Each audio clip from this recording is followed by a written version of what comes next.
Boa tarde. Sejam todas bem-vindas, bem-vindos. Quero cumprimentar todas as pessoas que estão presentes aqui no auditório da Biblioteca da Universidade de Fortaleza, mas também quero estender os meus agradecimentos às pessoas que nos acompanham online, seja no canal da BPD ou no canal da Unifor. É com muita alegria e entusiasmo que nós anunciamos, então, a conferência de encerramento do 13º Congresso Brasileiro de Psicologia do Desenvolvimento, cujo título, a temática central deste ano foi Desafios Atuais e Futuros Diante de Crises Mundiais. Eu gostaria apenas de fazer uma correção. Na nossa conferência de abertura, eu mencionei que pela primeira vez nós teríamos no CBPD o Espaço Família. E algumas pessoas, quero agradecer a essas pessoas, mencionaram que na edição de 2019, que foi realizada na cidade de Florianópolis, o CBPD já contava com o Espaço Família. Então, me desculpo publicamente com a comissão organizadora e agradeço às pessoas que muito gentilmente me lembraram disso, tá bom? Porque, então, isso significa que a ABPD, de uma forma geral, e as comissões organizadoras do CBPD sempre estiveram atentas a essas demandas, essas necessidades das famílias e, principalmente, das mulheres, como nós mencionamos no início da semana, tá bem? Ok, então, tenho aqui a tarefa de fazer a mediação dessa conferência de encerramento, e é com muita alegria que eu vou chamar ao palco a professora doutora Raquel Souza Lobo Guzzo. A professora Raquel, ela é titular da Pontifícia Universidade Católica de Campinas, integra os programas de graduação e pós-graduação em psicologia.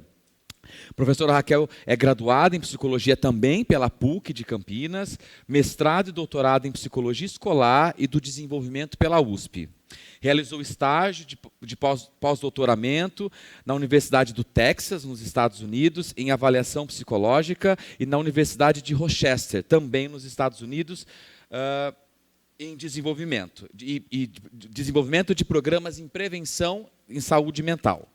Ela supervisiona estágios em escolas e comunidades e orienta trabalhos de iniciação científica, mestrado e doutorado. Foi presidente da Associação Nacional de Pesquisa e Pós-Graduação em Psicologia, a ANPEP, entre os anos de 2018 e 2020. Foi integrante da Comissão de Avaliação Quadrienal da CAPES, no ano de 2022. Membro do Comitê Assessor do CNPq entre os anos de 2022 e 2025. Atual editora-chefe da revista Estudos de Psicologia, cuja sede é em Campinas, na PUC. Foi membro titular do Conselho Municipal de Saúde, hoje é membro titular do Conselho Municipal de Educação da cidade de Campinas. Participa de grupos de trabalho de psicologia escolar e educacional e psicologia comunitária na ANPEP. E atua na área de programas de atendimento e acompanhamento comunitário, debatendo a formação e intervenção profissional segundo fundamentos da psicologia crítica. Além de trabalhar também no campo de intervenções preventivas e psicossociais, fundamentados na psicologia da libertação e processos de tomada de consciência. Então, é com muita alegria e entusiasmo que eu convido a professora Raquel, que é conhecida de muitos de nós. Sua produção é vasta, reconhecida pelo CNPq, bolsista de produtividade 1A, pela sua trajetória. Então, eu tenho certeza que vai ser uma tarde de muita aprendizagem. Raquel, é com muita alegria, então, que eu te convido ao palco para dar início à sua conferência.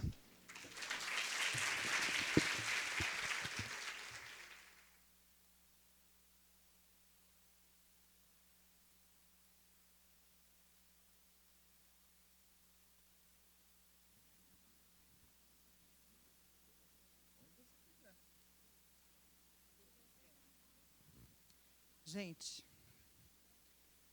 boa tarde. Eu estou bem emocionada, assim, nervosa, de fazer uma conferência de encerramento de um congresso tão potente como foi esse.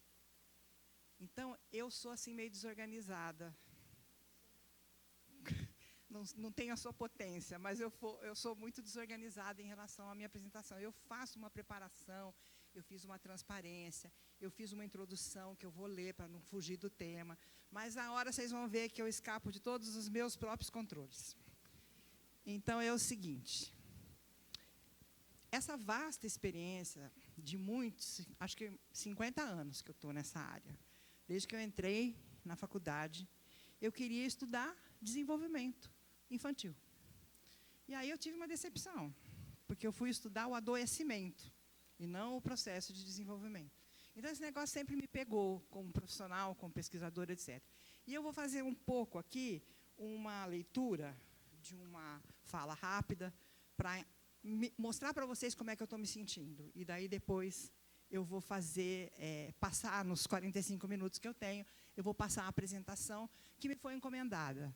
Porque, diante de toda essa história dedicada à psicologia e ao processo de desenvolvimento infantil, a introdução e o papel da psicologia nas escolas, acompanhando as crianças que estão ali dentro, que serão pessoas futuras da sociedade, do mundo, além disso, eu sempre estive do lado da política pública. Então, eu acho que isso me fez ver a universidade e a pesquisa como uma ferramenta importante para a transformação e mudança social. Eu não consigo conceber uma pesquisa de laboratório, uma pesquisa, embora tenha a sua importância, a minha vida foi no chão da escola pública. Como professora, que eu comecei como professora, como pesquisadora, e agora eu estou num espaço que eu nunca pensei que eu pudesse estar, que é um espaço dentro do MEC, em 3 GTs, discutindo as políticas públicas de proteção e segurança à criança na escola pública.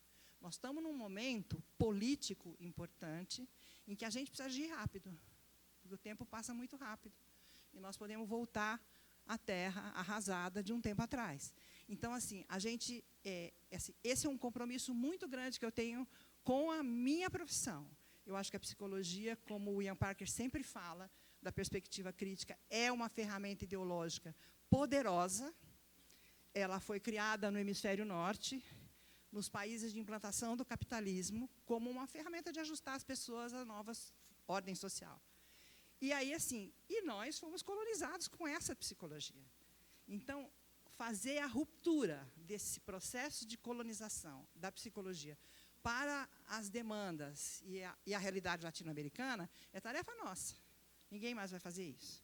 Nossa, e de toda a estudantada que está aqui, que eu já estou virando ali a curva, né? Mas, assim, a juventude que está aqui é responsável por fazer com que essa psicologia sirva de fato ao que ela precisa estar disponível a fazer, que é a mudança social.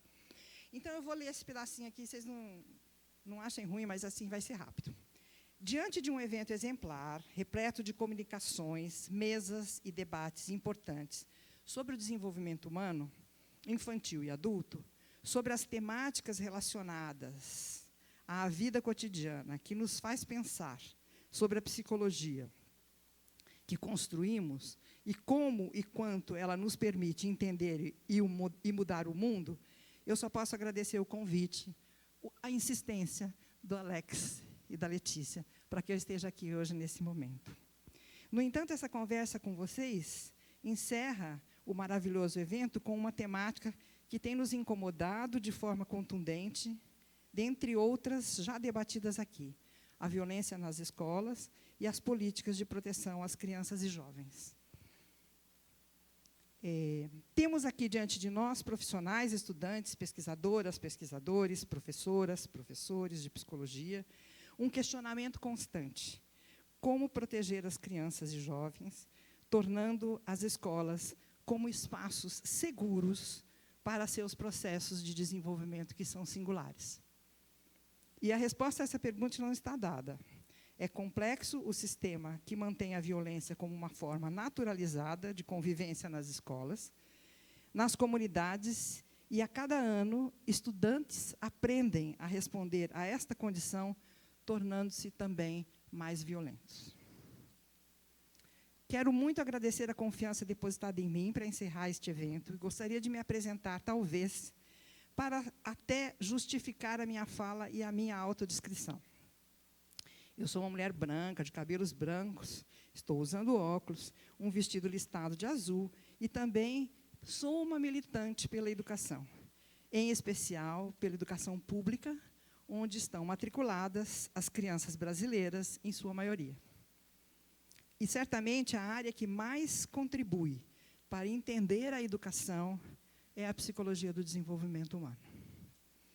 Obviamente, quando entrei para cursar psicologia, meu objetivo era conhecer a profundidade o processo de desenvolvimento das crianças e entender como elas aprendiam ou não na escola. Eu era professora alfabetizadora, em primeiro, antes de fazer psicologia. E eu peguei uma sala de aula para alfabetizar. Pensa a dificuldade. Põe aí a dificuldade cotidiana. E eu queria que alguma formação especializada me ajudasse a entender, né, a singularidade das crianças e como elas aprenderiam sem tanto sofrimento e sem tanta sensação de fracasso. Eu acabei me defrontando com uma trilha diferente de formação. O curso de psicologia era mais focado no adoecimento, nos transtornos mentais, nas maneiras de cuidar dessas dificuldades. Ficou faltando para mim entender, na graduação, as dimensões do desenvolvimento saudável e as formas de prevenir os problemas. Por isso, eu sigo há muito tempo buscando meios para entender, pela perspectiva crítica da psicologia, a natureza cultural da subjetividade e o compromisso com a mudança social, sobretudo na cultura da violência, na naturalização das opressões, que são responsáveis por discriminações, preconceitos e sofrimentos cotidianos, especialmente relatados pelas crianças na sua escolarização. Eu quero dizer que eu estou, desde 2013, oficialmente, com um projeto que hoje não é mais projeto, começou com um projeto de extensão, mas hoje é um programa de inserção de psicólogos e assistentes sociais nas escolas municipais de Campinas, antes da lei, inclusive, ter sido regulamentada, porque nós já lutávamos por essa legislação há muito tempo, né? E, assim, pelo trabalho cotidiano no chão da escola, a gente toma muito depoimento das crianças, a gente escuta muitas histórias que elas trazem, e é, assim, estarrecedor ver o quanto o sofrimento delas é silencioso e camuflado, e quanto elas não são percebidas pela escola, na dinâmica da escola. Então, o nosso papel, inserida nesse contexto, é deixar isso à mostra, é tentar criar espaços inspirados em Paulo Freire, espaços de ação e reflexão sobre como as crianças vivem o cotidiano da vida delas. E eu acho que nós temos, inclusive eu comentei na palestra do Mauro, eu trabalho com o conceito de validade psicopolítica de Preleutenski, que coloca exatamente que as pessoas que trabalham pela validação das experiências que são feitas com elas. Não são procedimentos estatísticos que validam a experiência. É o próprio sujeito que valida a experiência, né? Então, eu vejo com muito interesse e urgência a necessidade de desenvolver uma compreensão científica da psicologia humana e a necessidade de mudar a sociedade para resolver a pressão social que induz ao adoecimento e o que nós denominamos em nossa rede crítica como as patologias do capitalismo. A gente produz, desde dezembro de 2018, nesse grupo, uma revista que é publicada em português, inglês e espanhol, que se chama As Patologias do Capitalismo. Daí, quem tiver interesse, entre em contato comigo, que nós temos uma coleção de 20 volumes já. E a gente compartilha porque é interessante a perspectiva para a gente entender que o adoecimento não é do sujeito, ele é da circunstância em que o sujeito se desenvolve. Bom, por essa razão, os estudos sistemáticos sobre os processos de desenvolvimento humano, sem deixar de lado o mundo real em que as pessoas estão inseridas, são, para mim, os mais importantes tópicos para a psicologia na atualidade. Essa apresentação breve da minha trajetória profissional justifica meu interesse em estudar e buscar formas de acompanhar o desenvolvimento das crianças nas escolas. Eu falo crianças, mas são estudantes, né? Eu trabalho com Fundamental 1 e 2. Especialmente da educação infantil, ensino fundamental, educação inclusiva, pois os processos de prevenção são mais consequentes, tanto mais consequentes, quanto mais cedo se instalarem na vida cotidiana e nos processos educativos, e também nas relações familiares. Sempre é melhor prevenir do que remediar, como diz o ditado popular. Mas é muito difícil se concretizar a prevenção, porque a prevenção não se faz apenas no discurso oferecido nas formações. A prevenção precisa de condições concretas para ser implementada. A primeira coisa é um banco de dados generativos, ou seja, não se faz prevenção sem um mapeamento do que você quer prevenir. Por exemplo, eu quero prevenir a violência na escola. Então, eu tenho que entender que tipo de violência, como essa violência se manifesta, e não é só professor, gestor e secretário dizendo que existe violência na escola. Quem vive a violência?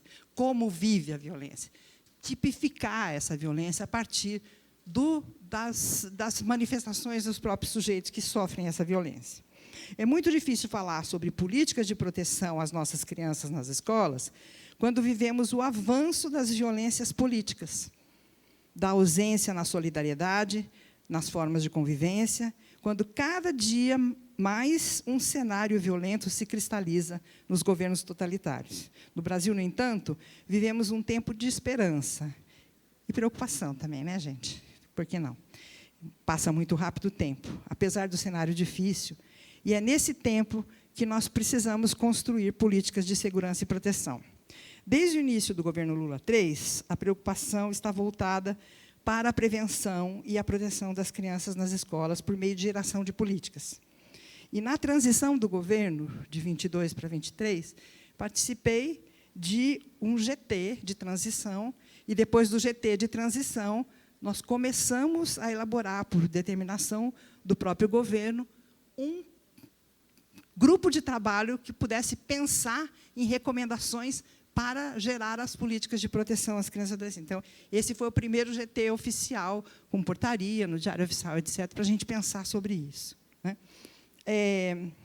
A ideia era uma radiografia do desmonte do Estado e das políticas sociais, desenvolvimento econômico, sustentabilidade socioambiental e climática. Tinham vários tópicos nesse relatório, e a gente precisava, depois, discutir o conceito de violência, como a gente entendia a violência e como a gente pensava. Eram especialistas de diferentes perspectivas que trabalhavam com o desenvolvimento e com a violência, assim, em diferentes temáticas, vamos dizer assim, né? Porque é um campo grande de trabalho.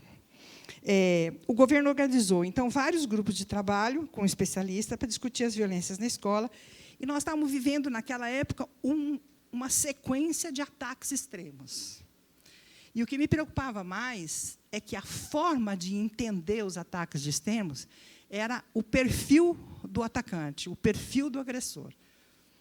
Então, assim, isso me causou assim, um mal-estar, porque a ideia, inclusive endossada pela psicologia, de algumas vertentes, né, é de que a pessoa que entrou na escola atirando era uma pessoa violenta, tinha uma história de violenta, e, assim, começou, eu estou falando de uma perspectiva específica, começou a jogar no meio da discussão a ideia de avaliação de perfis de pessoas, de crianças violentas.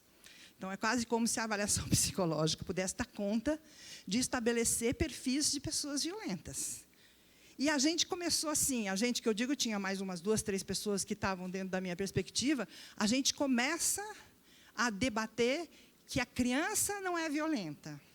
Ela vive um contexto de violência e, muitas vezes, gente, a ação extrema de violência na escola, ela é uma violência reativa. Ou seja, quantos meses, anos, aquele menino passou sem ser identificado, sem ser acolhido, sem ser respeitado, sem ter espaço para dizer o que ele estava sentindo. E aí, assim, a mídia dizia, sofreu bullying.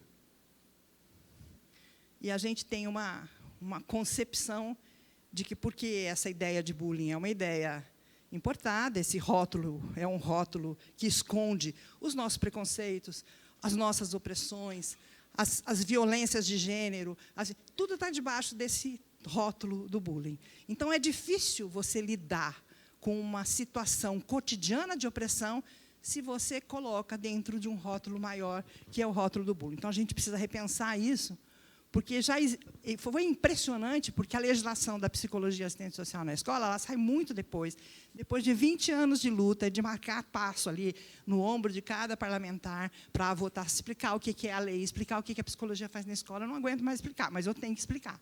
Então, assim, sempre eles chamam a gente para explicar. É incrível como é difícil, porque existe uma representação social da psicologia, que é um profissional da saúde para tratar distúrbios, para tratar problemas, para trabalhar na clínica.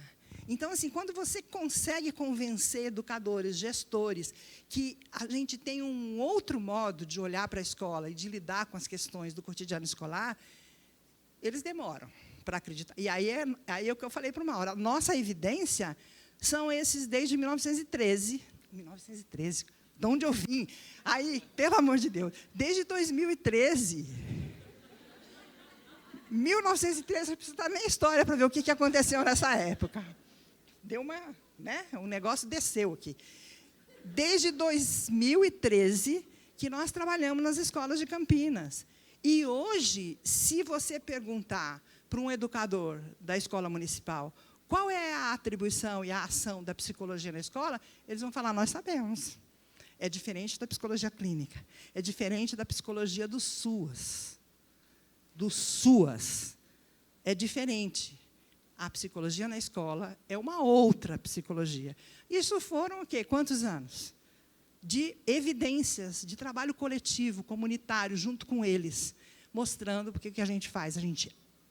Eu falo sempre assim, quando eu estou nas reuniões que tem entidades da educação, eles começam a falar de atendimento, eu falo, pelo amor de Deus, atendimento não. Nós fazemos acompanhamento.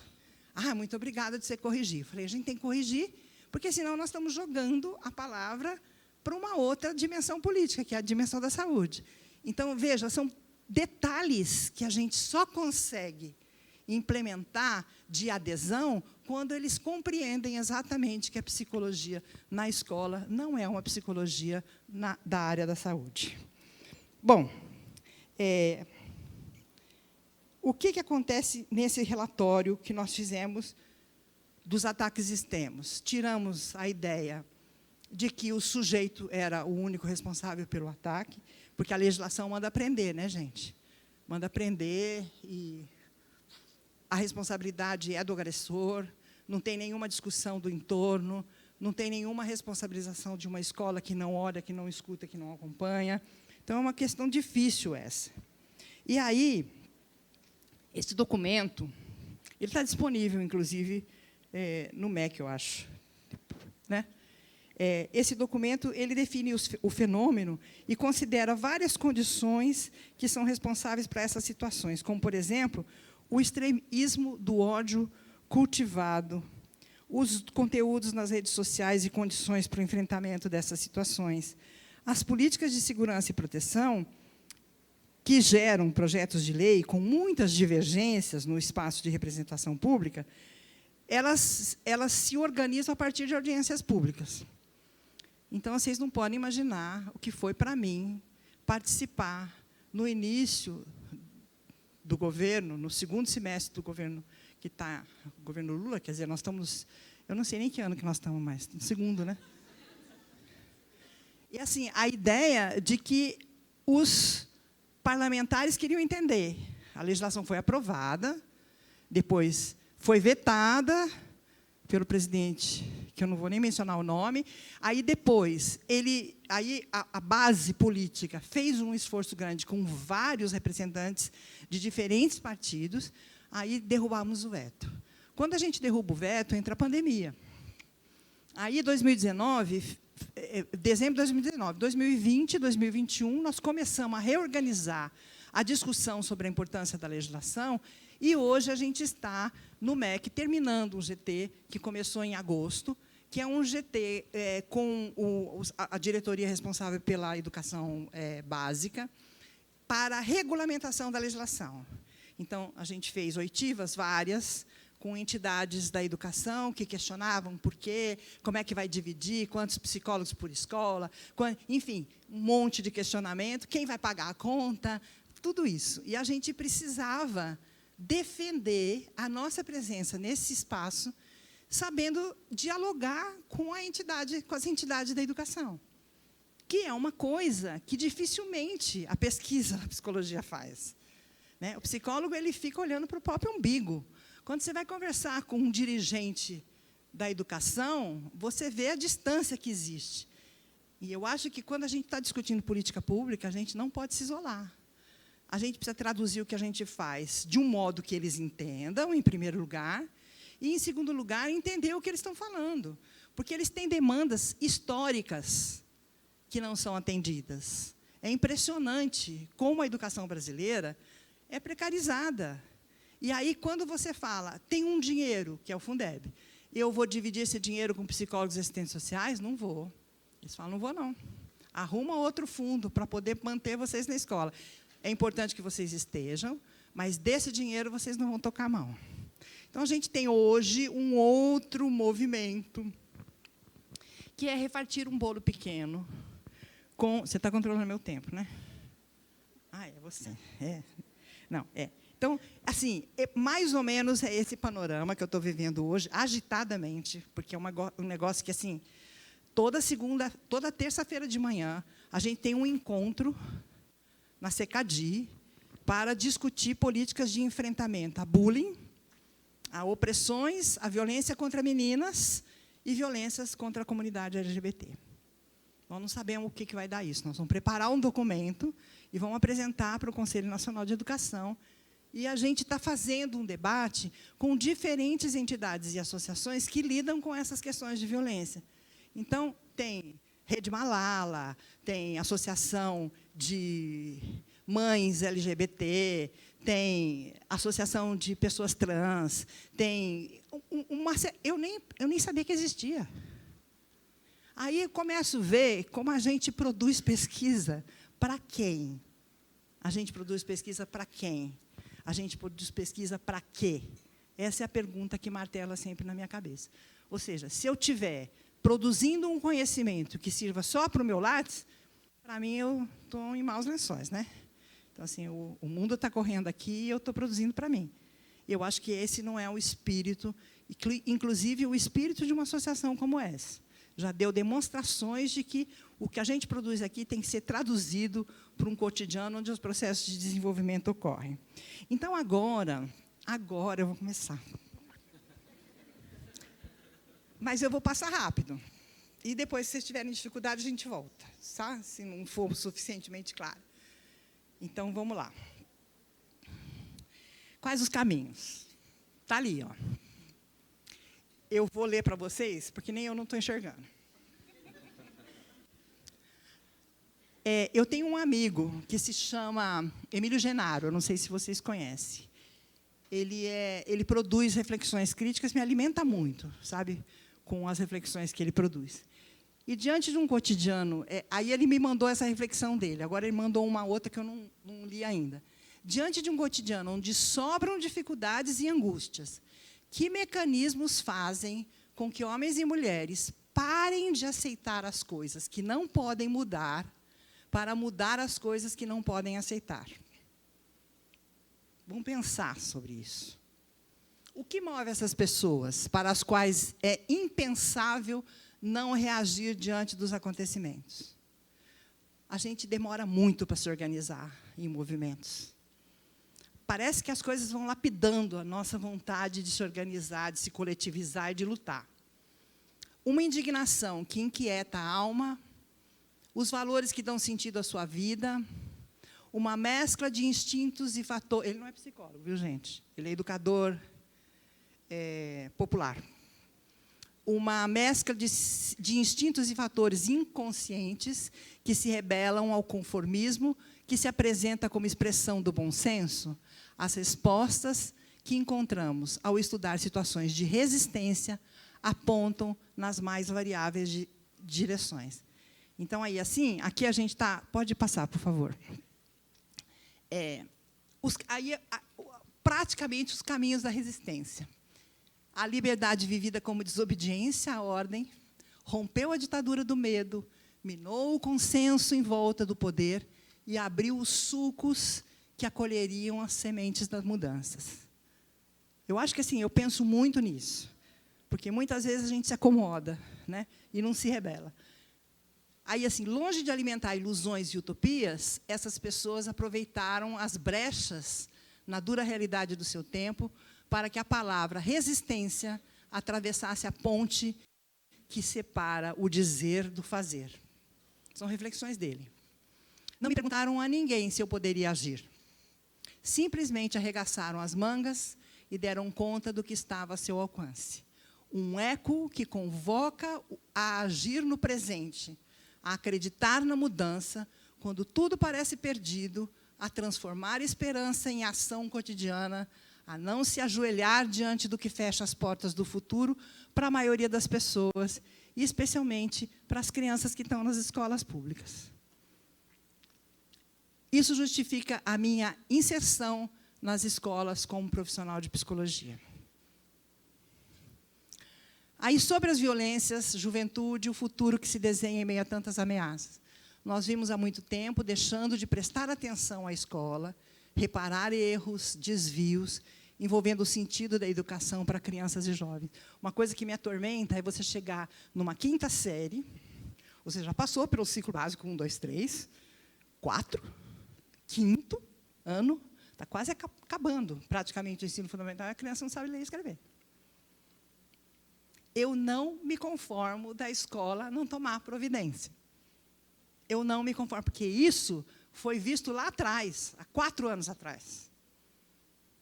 Então, é essa questão que eu estou colocando. A gente deixa, se acomoda, coloca as coisas indo com a passagem do tempo, sem ações imediatas de reparação e de cuidado com o desenvolvimento das crianças. O papel social da escola é inquestionável, porém, nem sempre tem sido plenamente valorizado por aqueles que a frequentam. A minha sugestão é conversar com os estudantes sempre sobre o que significa a escola para eles. Nós temos que ouvir e conversar. E, mais do que isso, eles apontam soluções melhores que as nossas. E eles assumem, pequenininhos, o que eles gostariam de fazer. Então, a gente faz com eles o recado que eles querem dar, a gente prende em todas as portas das salas, crianças de 4º ano, de 5º ano, que mal sabem escrever, mas eles tomam a iniciativa de tentar buscar os caminhos que eles acham que faz sentido para eles. Pode passar. Aí, assim, essa referência fala sobre agressores habitavam uma subcultura online letal, que glorificam atentados terroristas. A gente viu, né, o que aconteceu ontem, lá no... E, assim, as pessoas, elas são alimentadas pelas redes sociais. Isso não é diferente com as crianças. Eu fui aprender o que é Deep Web, uma série de jogos, não sei o que, a partir desses últimos atentados, que os meninos se organizavam, se fortaleciam. Um fortalecia o outro. E aí, assim, alguns protocolos para a imprensa e pais, né? O controle do efeito no contágio, evitar a divulgação de queixas dos agressores e não nomear os agressores. Foi o que o seminário no MEC conseguiu fazer de imediato. Mas vejam, por exemplo, nós estamos agora... Eu estou num outro GT no MEC, eu não sei quantos GT que eu estou já, acho que uns 4. Mas 2 estão terminando. Esse é sobre o uso abusivo de telas. E a gente concluiu um guia para pais e professores, com uma equipe super interessante, psiquiatra, neurologista, pediatra, psicólogos, educadores. A gente fez um documento com uma linguagem acessível para divulgar para educadores e pais. E, durante esse tempo, começou a tramitar essa questão do celular nas escolas e a legislação. Então, a gente vai lançar agora em seguida. Por quê? Entendeu? Para ter uma adesão maior de um entendimento, porque não é a rede social que é o problema. O problema é outro. O problema é a criança não ter espaços de diálogo, de acolhimento, dentro de casa. Os pais estão todos ligadões na internet. Rede social virou a forma de comunicação no momento. Eu não sei usar, eu tenho todas as redes sociais. Porque os meus filhos, todos eles, são 4, todos eles trabalham com esse negócio. E eles me ajudaram a montar tudo isso, mas eu estava falando para a Letícia, eu não alimento, eu não sei alimentar, eu não sei porque as pessoas querem me seguir. Outro dia, minha filha abriu o meu celular e falou assim, mãe, pelo amor de Deus, olha quantas pessoas pedindo para te seguir. Eu falei, sinto muito. Para quê? Entendeu? Eu não estou falando para vocês não me seguirem, mas é que simplesmente não tem o que seguir, certo? Não existe o que seguir. Pode mudar, por favor. Aí, assim, a escola... Bom, eu acho que, assim, a gente trabalhou muito nas escolas em Campinas, muito, na época da pandemia. E foi nessa época que nós resolvemos criar as redes sociais do Projeto Ecoar, que é o projeto que nós estamos nas escolas. Porque a gente precisava continuar conversando com as famílias, continuar conversando com as crianças, e a gente não tinha forma de conversar. Então, assim, por que eu estou dizendo isso? Porque há limites, a pandemia foi um grande evento na vida de todo mundo, uma ruptura absurda da rotina. A gente teve que lidar com várias questões. Mas, assim, nos fez avançar no sentido de criar formas de comunicação. E, sabe, gente, vou dizer uma coisa para vocês. Hoje nós estamos... Campinas é dividida em 5 regiões, são 5 regiões descentralizadas. A gente hoje está em todas, mas nessa época da pandemia nós estávamos só na região noroeste. E a região noroeste é uma região que é a região mais pobre, mas menos desigual na pobreza. Então, assim, é uma região com muita vulnerabilidade. E a gente começava a sofrer, junto com as crianças, a pressão das escolas para que eles estudassem via online, sendo que tinha um celular numa família, daqueles bem mequetrefe, sabe assim? Que eu não sei nem o que alcançava aquele celular. Então, as crianças, além delas quererem se comunicar, a gente fazia reunião online, ninguém conseguia abrir a câmera, aí, de repente, abria, estava deitado na cama. Aí, sabe assim, um negócio que foi um mundo. E olha que eu, com a minha idade, que já estou virando a curva ali, né, é uma situação difícil para a gente aceitar, mas que nós não podemos mais contestar. A internet está aí no mundo. Assim como a televisão entrou quando eu nasci. Façam as contas quantos anos eu tenho. É o tempo da televisão no Brasil. 74 anos. Meu pai falava assim, essa televisão vai mudar a vida das pessoas. É o que falam hoje da internet, é o que falam hoje da inteligência artificial. Faz parte da vida, é diferente. Quando faz parte da vida, você vai introduzindo com os limites, com as potencialidades, com as discussões sobre os perigos, sobre a dificuldade que os neurologistas e os psiquiatras provam por evidências que as crianças ficam adictas. Adulto, não. Adulto, eles não provam nada. Mas as crianças ficam adictas. Então, tira das crianças, mas continua com o adulto. Então, veja assim, que a gente analisa contradições de tudo quanto é espaço. Vai contando aí. Pode mudar, por favor. Aqui. O que mais me chama atenção é que a gente precisa entender como essas violências são naturalizadas. E aí o apelido, a provocação, são todas questões que fazem parte de uma cultura da violência. E eu não quero falar da cultura de paz, porque eu aprendi que um país desigual não tem cultura de paz. Então, nós vamos primeiro acabar com a desigualdade social. Depois, a gente vai plantar a paz no coração das pessoas. E aí, assim, naturalizar a dinâmica da violência é olhar todo dia como é que você trata os outros. Então, a escola, se uma criança, todos os dias, levanta com um soco do pai na cabeça, ou da mãe, ou do adulto que ela mora com, a escola ela pode criar um outro espaço de convivência com outro tipo de relação. Para mim, a escola é o espaço mágico dos processos de desenvolvimento, possibilidades saudáveis do processo de desenvolvimento. Aqui, você não vai gritar. Aqui, você vai esperar o outro falar. Lá fora, é outra coisa. Porque eles são, pelo menos essa comunidade que eu trabalho, é uma comunidade, sabe, muito diferente do que a gente entende, né? que é esperado, ou que a escola entenda que seja esperado. Precisa conhecer o contexto dessas crianças. Como elas dormem, como elas acordam, quem faz comida, são elas que fazem comida para elas, para os irmãos, que levam para a escola. Então, não tem como você traduzir o que é o ideal sem conhecer aquilo que é o real delas, do cotidiano das escolas. Então, assim, é bem difícil esse trabalho, mas quando você abre, eu faço roda, passo uma bolsa vermelha, bem grande, assim, de fala. Então, põe na mesa e fala, agora é você. Aí ela termina de falar, ela passa para outra, agora é você.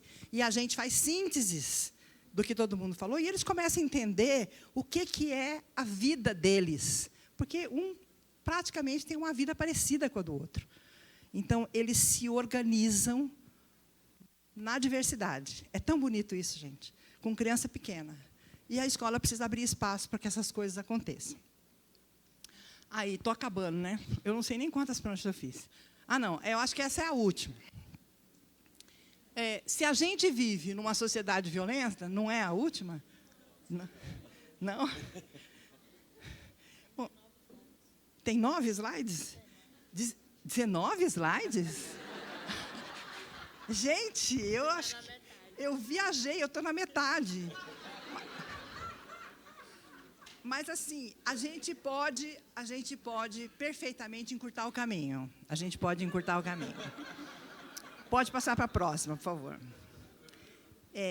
Eu acho que, assim, eu queria discutir assim, impacto da prevenção, porque quando a gente entra numa escola e começa a lidar com os problemas que a escola traz para a psicologia, porque começa a trazer, depois ela para de trazer. Quando ela sabe o que a gente faz, ela para de trazer. Aí é o seguinte, esse impacto é assim, vamos prevenir a violência na sala de aula da sexta série. Sexta série é a sexualidade, é os namoros, as meninas brigando porque namoram, que quer um e ele está prestando atenção na outra. É uma coisa, essa faixa etária. Aí, assim, como é que nós vamos lidar com isso? As crianças mesmo, elas criam possibilidades de ação e a gente tem um grupo, por exemplo, que chama conscientização, numa das escolas. Eles que deram o nome. Aí as meninas, porque é um semanário de tomada de consciência. Aí eles falam assim, eu falei, olha, vocês não podem ficar só com vocês estão vivendo esse grupo, mas vocês são protagonistas de expandir isso para a escola inteira. Então, eles começam a programar, com a gestão da escola, as possibilidades de ampliarem para as outras séries. Porque parece, né, gente, que a criança entra no primeiro ano, ai, que bonitinho. Aí, no terceiro, quarto, ai, que preocupante, não aprendeu a ler e escrever. Aí, no quinto ano, já começa a largar. Sexto e sétimo, eclode de novo a agressividade, a violência. Eles são os terrores. Aí, sétimo, oitavo e nono está saindo. Como que pode uma coisa dessa? Pega a principal fase do processo de tomada de consciência, de reflexão sobre a vida, e acaba deixando passar de lado. Passa no próximo. Aí, o acolhimento, isso aqui também a gente pode passar rápido. Ah, é para mim? Porque é o seguinte, o acolhimento e o vínculo que a gente estabelece com a criança de confiança é primordial para a gente ouvir o que a criança tem a dizer. Você fala assim, você nunca deu chance para a criança falar, daí você chega para ela e fala, fala. Não tem como. Você não consegue ouvir a criança se não tiver um vínculo de acolhimento. Então, assim, a gente escuta cada coisa linda, maravilhosa. Tem que escutar, do que for. Coisas bem pesadas e bem tristes e coisas bem bobas, assim, sabe? Mas que eles gostam de dizer. Tem uma menina que chora todos os dias porque ela deixa o cachorro na casa da avó e a avó maltrata o cachorro dela. Então, assim, você vê como a gente escuta. O sofrimento é isso. O sofrimento não é só aquele transtorno que precisa tomar remédio. O sofrimento é escutar isso. E a gente vai dividindo com eles as possibilidades. Deixa eu tomar água, né, gente? Eu sei que... Aí, uma experiência muito interessante que a gente tem, e que eu defino como um antídoto à violência, é a participação. Então, a gente instaura, na sala de aula, as assembleias de sala e ensina as crianças a participarem daquilo que é possível participar. Nós temos uma cartilha, depois eu vou divulgar com ele o site do nosso grupo de pesquisa, meu e da Letícia, e a gente, né, Letícia? E a gente tem uma cartilha que a gente fez sobre participação. 5 minutos, estou acabando. Assim, a participação, porque eles não sabem legislação, não sabem direitos, não sabem quem define o quê dentro da hierarquia da escola.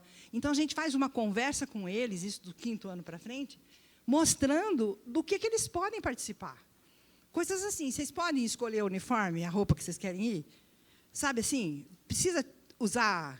Vocês podem definir se vocês podem usar boné ou não? Até coisas um pouco mais difíceis, tamanho do intervalo, enfim. A participação é antídoto para a violência, porque eles se organizam, argumentam se querem ou não, e a gente encaminha pelos canais de participação dentro da escola, para a gestão e para a secretaria. Pode passar. Aí, assim, aqui são 7 possibilidades de se prevenir a violência. Eu vou, acho que, acabar com isso para a gente poder abrir para o debate. São estabelecidas pela ONU. Primeiro, é desenvolver relações seguras, estáveis, saudáveis, entre crianças, seus pais e cuidadores. Dificílimo. Impossível. Para quem trabalha na escola pública. Marca a reunião, a mãe não vem. Muda de horário, o pai não vem. Quando vem, não abre a boca. Quando a gente chega um pouco perto das questões que a criança está trazendo, os pais desaparecem com a criança, levam a criança embora para outro lugar. Questão de discutir, por exemplo, gênero, nome social. A gente não pode falar. A gente precisa chegar muito perto dos pais, conhecer como é que eles pensam. Aí, assim, uma menina fala para mim assim, eu amo a minha amiga, mas eu não posso falar isso para ninguém, porque meu pai fala que isso é o demônio entrando em mim. Então, assim, tem a religiosidade fundamentalista.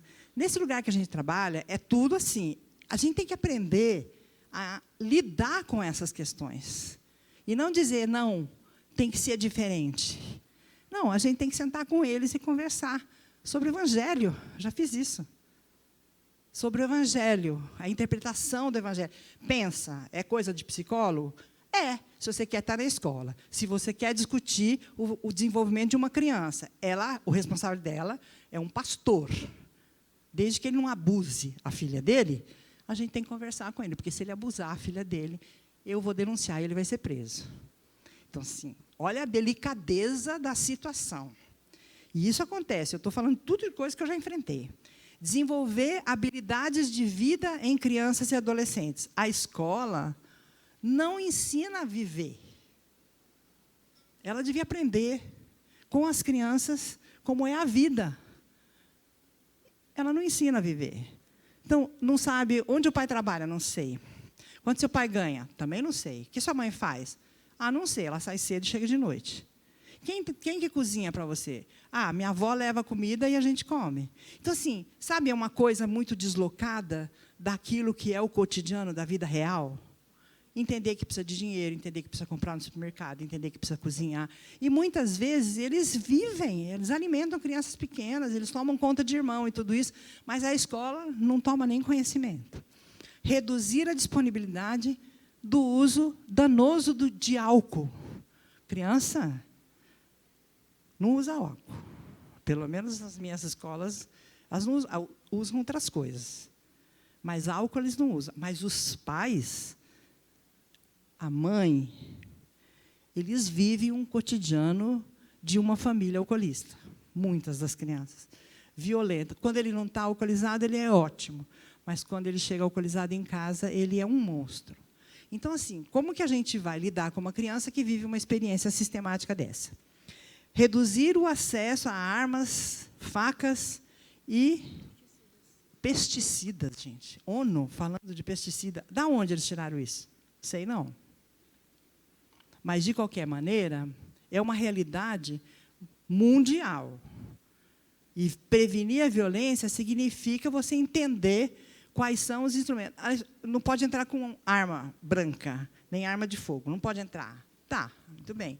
Mas quem tem? Eu trabalhei numa comunidade que as crianças eram bem pequenininhas, assim, a gente tinha uma brinquedoteca. Era uma comunidade, uma ocupação. E eles falavam assim, estou encerrando, só deixa eu contar essa história. A menina falava assim para mim, vou te contar uma coisa. A minha avó guarda um pó branco no sofá com armas, assim, debaixo do sofá. Você não precisa contar para ninguém, eu não vou contar.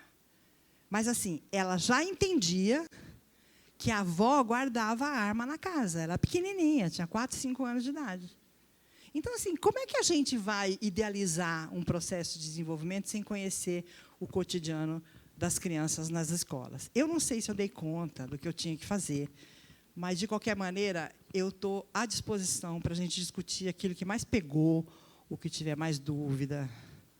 E, assim, disponível para vocês o que a gente puder compartilhar mais, além dessas 19 pranchas, que, na loucura, eu programei para fazer uma conferência de encerramento de 45 minutos, gente. Desculpa, é o entusiasmo. Viu? Muito obrigada.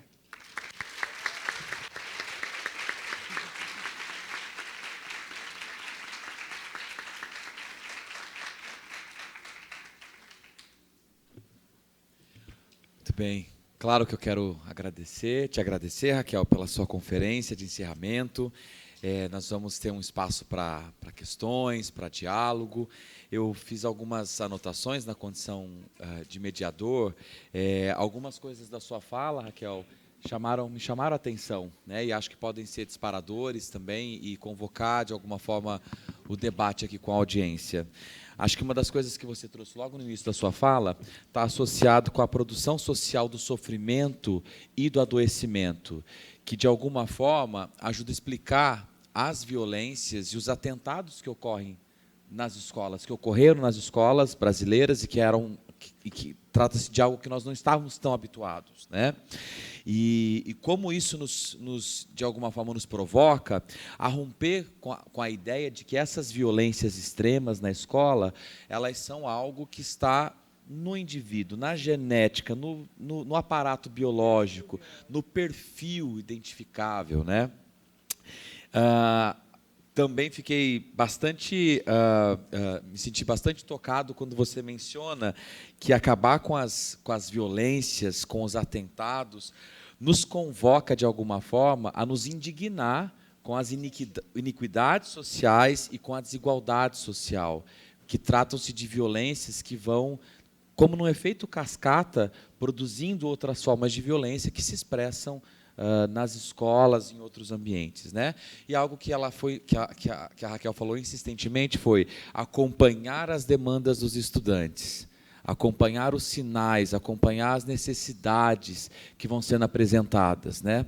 E ouvir atentamente os próprios estudantes, o que eles querem, o que eles precisam, quais sofrimentos têm sido produzidos deliberadamente por esse modelo de sociedade perverso que coloca a violência como base, como estrutura das relações sociais, que repercute também nas escolas, né? Então, esses foram alguns pontos que a fala da Raquel me fez refletir, e agora quero abrir, então, para a audiência, e temos tempo para algumas perguntas.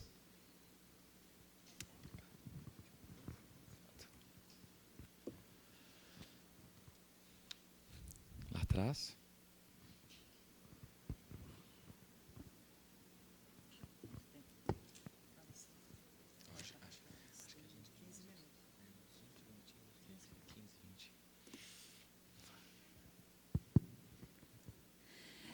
Boa noite, professora Maricela Rossato, da Universidade de Brasília. Eu não tenho uma pergunta, Raquel, mas eu queria registrar aqui a minha alegria de ouvir você falar que a escola é um espaço de desenvolvimento. Há muito tempo, eu repito, insisto isso, que a gente precisa pensar o espaço da escola como um espaço de desenvolvimento, um espaço relacional, né? Aonde ocorre o desenvolvimento, e não só pensar o espaço escolar, o espaço educacional, como um espaço de aprendizagem, né? Então, quando se pensa a escola como um espaço de desenvolvimento, todas essas questões que você traz aqui, elas são colocadas como parte do cotidiano da atuação dos docentes e de todos os profissionais que atuam na escola.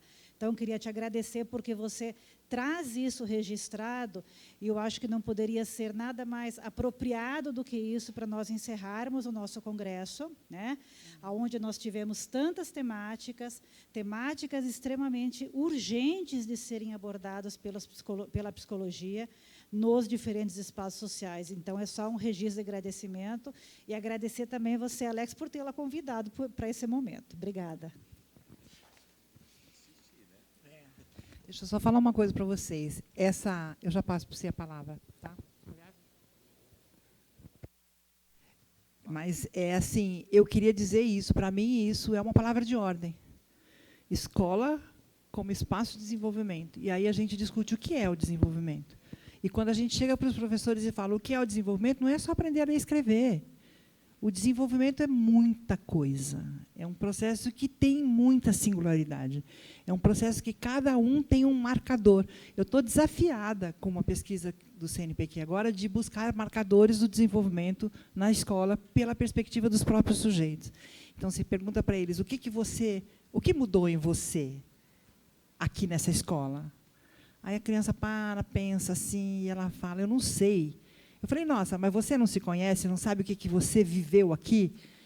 Eu aprendi a ler e escrever. Tá, então, assim, eles precisam refletir no processo deles, mas a escola precisa abrir espaço e entender que o desenvolvimento não é só aprender conteúdo pedagógico. Muito mais do que isso. Olá, eu sou Lucas Zedek, da UFBA. Quero agradecer também a palestra e queria que, se a senhora pudesse falar um pouco mais qual é a profundidade dessa afirmação de que, num país desigual, não é possível ter cultura de paz, no sentido da linguagem mesmo, né? Me tocou isso no sentido que você falou assim, o que é que pegou mais? Me pegou, mas o que é que a gente está falando enquanto estratégia mesmo de produção de um espaço de enfrentamento, de luta e de outras formas de lidar com isso? O que é que significa isso de fato, assim, para você? Eu acho que eu preciso refazer essa afirmação, principalmente no momento atual, né? Porque, de fato, eu escutei isso pela primeira vez com o presidente da ONU, porque eu sou membro, já há muitos anos, da Associação Internacional de Psicologia Escolar, e eu fui, durante 6 anos, tesoureira, por isso que eu dei até força para a Letícia ser tesoureira da associação, porque, assim, a gente participa da Associação Internacional. E a Associação Internacional é uma associação que está sempre vinculada. A ISPA, que é a Associação Internacional de Psicologia Escolar, ela tem assento na ONU como a associação responsável pelo desenvolvimento das crianças.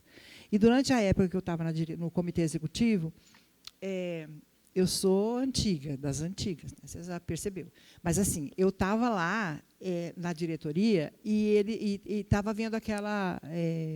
várias guerras, vários terremotos na região de... não era antes do Oriente Médio, quando se dividiu o Estado da Iugoslávia. Logo depois da queda do muro, aí os países do leste europeu chegaram para a associação, porque eles não podiam participar. Então, a gente começou a fazer reuniões anuais com a participação dos países do leste europeu, e a gente ouvia muitas questões em relação a isso. E nós fizemos uma reunião na ONU, e o presidente da ONU, à época, ele que disse essa frase. Ele falou, é impossível a paz. Ele não falou cultura de paz. Ele falou, é impossível a paz num país desigual. Porque a desigualdade social, ela corrompe valores. Ela leva as pessoas a buscarem, por qualquer mecanismo, um status de pertencimento, de reconhecimento, de comunitário. O comum só pode ser construído quando existir uma possibilidade de igualdade. Então, assim, como é que você vai criar... A gente aprende muito também com as comunidades indígenas latino-americanas. Eu fiz uma trajetória bem grande também com a psicologia da libertação na Dinamarca, na Guatemala, no México, no Peru, porque ali a gente escuta que é uma outra forma de vida. E a ideia é de que, quando existe uma desigualdade muito grande, a gente não pertence aos dois universos. E isso acaba acirrando as desvantagens, as disputas, as formas de infelicidade por não conseguir estar num estado social. Então, é uma coisa que eu penso. E aí, por que eu estou falando da cultura de paz, gente? Porque, assim, pelo menos em Campinas, já fui banca da Unicamp sobre essa temática, e eu acho que pegou, sabe, pegou muito esse negócio da cultura da paz. Virou, até no próprio documento do MEC, apareceu cultura da paz, eu cortei. Entendeu? Porque não... Entendeu? A gente está fazendo, chamaram para fazer, eu vou fazer, né? Aí é o seguinte, por quê? Porque cultura da paz, assim, eu trago a definição do que é paz de Leonardo Boff. A paz para o Leonardo Boff é o equilíbrio no movimento.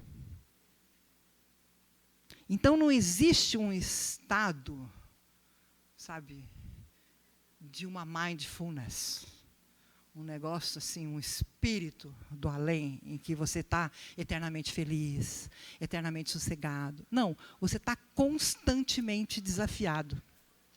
E quando você está desafiado, quanto mais desigual for o espaço onde você está, mais problema você tem. Eu não sei se vocês concordam comigo, vocês podem discordar totalmente, porque esse argumento, para mim, fez muita força na hora de eu tentar lidar, entendeu? Com essa questão da desigualdade social. A gente precisa encontrar elementos comuns nos agrupamentos. Gente, a minha vida já foi tão difícil em vários setores. Eu acompanhei o MST, era madrinha de assentamento, de acampamento, escutava aquelas pessoas chegando com expectativa de uma vida melhor dentro de um acampamento do MST, para depois elas serem formadas para poder entrar num assentamento. Então, assim, quando você sai do seu mundo do conforto e vai olhar o que significa um assentamento formado por pessoas que viviam nas ruas de São Paulo, e você escuta aquelas mulheres falarem delas, porque eu só conversava com mulher. Uma decisão pessoal.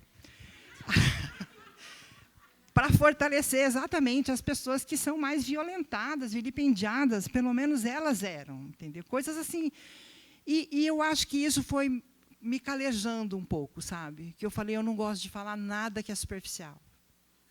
Então, você falar da cultura de paz, e a cultura de paz veio de um modo tão avassalador, está gravando, eu sei, vai para o mundo.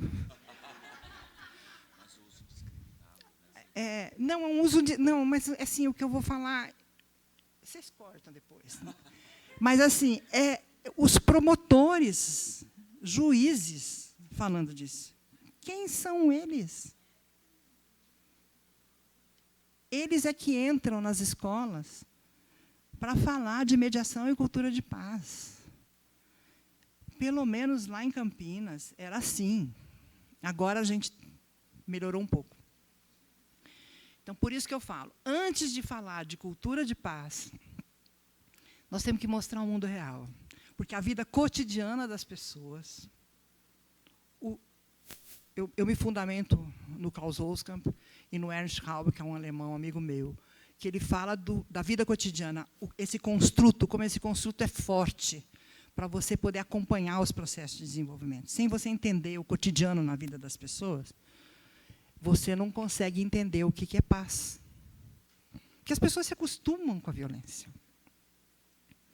Para elas apanhar todo dia, entendeu? Não ter o que comer. Direitos humanos, vai falar em direitos humanos como? Se eles estão acostumados a não ter nada na vida cotidiana. Então, eu acho, tocou você e toca a mim ainda também, entendeu? Por isso que eu prefiro dizer que, na desigualdade social, a paz é algo que a gente precisa construir depois. Você não está concordando comigo, eu estou vendo, seu cara.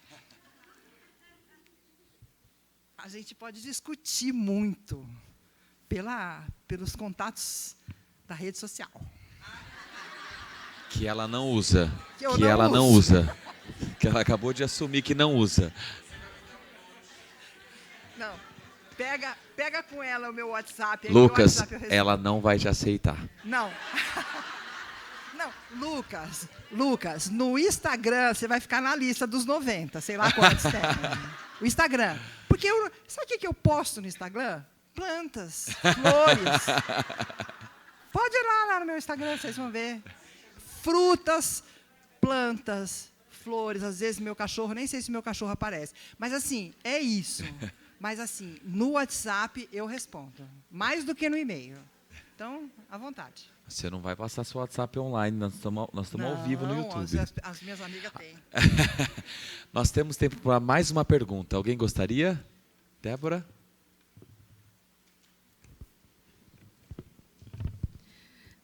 Primeiramente, obrigada, professora Raquel. Um prazer ouvi-la. Temas muito angustiantes, mas acho que a senhora conseguiu é muita habilidade conseguir falar sobre um tema desse de uma maneira, acho que leve é um termo muito que está virando modinha também, mas que deixa a gente, além de confortável, com vontade de ir à luta mesmo, né? Sou Débora, sou da UFSCar, tá? E a minha questão atualmente, eu estou como professora substituta da UFSCar e dou algumas disciplinas de psicologia para cursos de licenciatura, né? E está sendo uma baita de uma experiência, mas um grande desafio. Acho que o desafio começou a partir do momento que eu leio o plano de ensino e é absolutamente horrível o que acham que nós, enquanto psicólogos, devemos fazer nos cursos de licenciatura, né? No sentido de passar-lhe uma programação de ensino utópica, ideal, como se fôssemos máquinas robotizadas, né, para promover ensino. E, para além disso, em sala de aula, acho que o maior desafio é me deparar com alunos que estão se formando em diversos cursos, que vão ser professores das nossas escolas públicas, e que eles estão extremamente desmotivados, né? Então, a questão a senhora teria alguma recomendação de como que a gente pode não cair no idealismo utópico do que é educação e do que eles podem alcançar enquanto professores dessas escolas públicas, mas, ao mesmo tempo, motivá-los para que eles consigam resistir para a luta e fazer um trabalho crítico e acreditar no seu trabalho também enquanto educadores.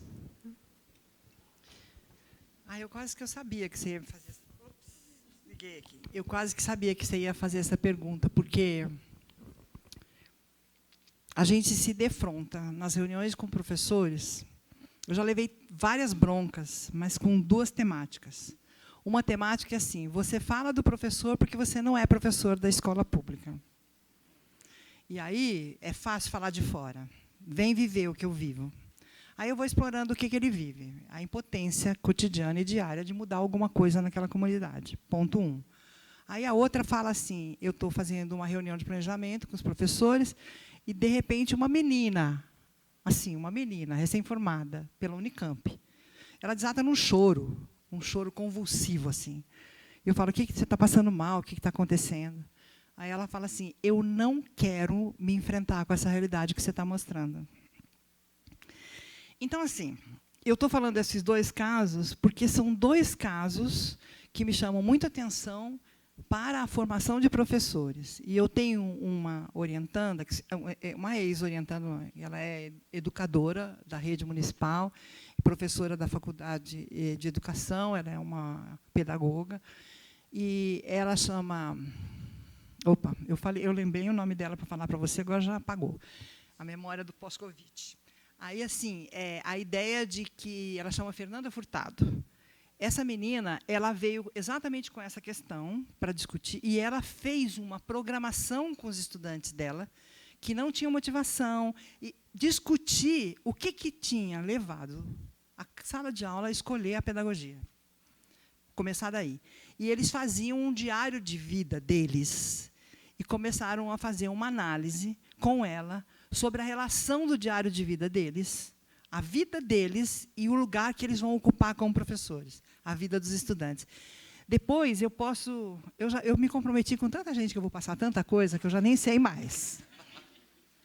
Mas, assim, vocês podem buscar, porque lá na PUC tem, na biblioteca, né, Letícia, a biblioteca tem um repositório de todas as teses, obrigada, de todas as teses e dissertações estão à disposição lá, mas se você não conseguir encontrar, você fala comigo, porque o trabalho dela ficou lindo, porque ela exatamente refletiu sobre isso que você perguntou. Como a gente deve lidar com os futuros professores para que eles se entusiasmem pela profissão? Porque o que acontece, por exemplo, lá na PUC, o curso de pedagogia tem de dia e tem à noite. E os estudantes da noite são os estudantes mais pauperizados, são aqueles que trabalham o dia inteiro. E que vão buscar uma qualificação, uma profissão, etc. Mas não são perfilados para entender o que é a realidade da escola pública brasileira. Então, acho que é uma pergunta importante, você que dá aula, quer dizer, tira esse currículo que você recebeu aí. Já tirou, né? Ótimo. Porque assim vem tudo, né? Vem uma psicologia fragmentada, hegemônica, importada dos hemisférios nortes, assim, dos países do hemisfério. E, assim, o que é um professor? Ele precisa saber de outras coisas para poder implementar, né, e favorecer o processo de desenvolvimento das crianças que estão na sua sala de aula. Então, assim, se quiser me procurar, eu prometi. Eu estou com um rol de promessas aqui, mas eu dou conta. Segue ela no Instagram, Débora. Pode pedir, isso. Muito bem. Pessoal, claro que nós gostaríamos muito de permanecer mais tempo para poder discutir, mas foi uma semana longa. Em nome da diretoria da BPD, quero agradecer à professora Raquel Guzzo por ter aceitado o nosso convite, por estar aqui conosco e por proferir a nossa palestra de encerramento do 13º CBPD. Raquel, muito obrigado.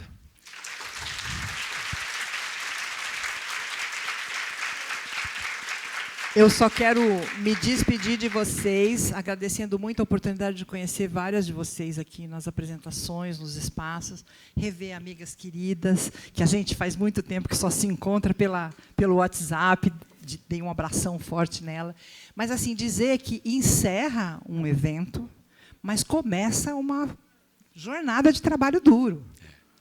E que a gente precisa aproveitar detalhes do que nós vivemos aqui, não como uma experiência só de uma reflexão aérea, mas de uma reflexão que está traduzida num cotidiano. Então, vamos à luta. A gente tem muito o que fazer. Muito bem. Obrigada. Bem, pessoal, eu quero, então, agradecer à diretoria da BPD, professora Luísa Rabzang, vice-presidenta da entidade, professora Normanda Araújo Moraes, primeira secretária, professora Simone Paludo, segunda secretária, professora Letícia de Lazana, tesoureira, agradecer à comissão organizadora local, representada por professora Normanda Araújo e professora Aline Lira, agradecer todas as pessoas que contribuíram de alguma forma com a estruturação e com a efetivação do CBPD, em especial aos nossos financiadores. Então, deixar publicamente registrado o nosso agradecimento ao CNPq, à CAPES, ao CFP, ao Conselho Federal de Psicologia e à FUNCAP. Esse apoio foi fundamental para a realização desse evento.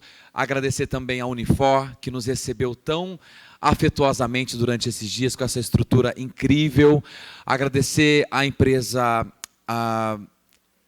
AIRA, por ter colaborado por meses para a concretização desse projeto tão sonhado e tão desejado, né?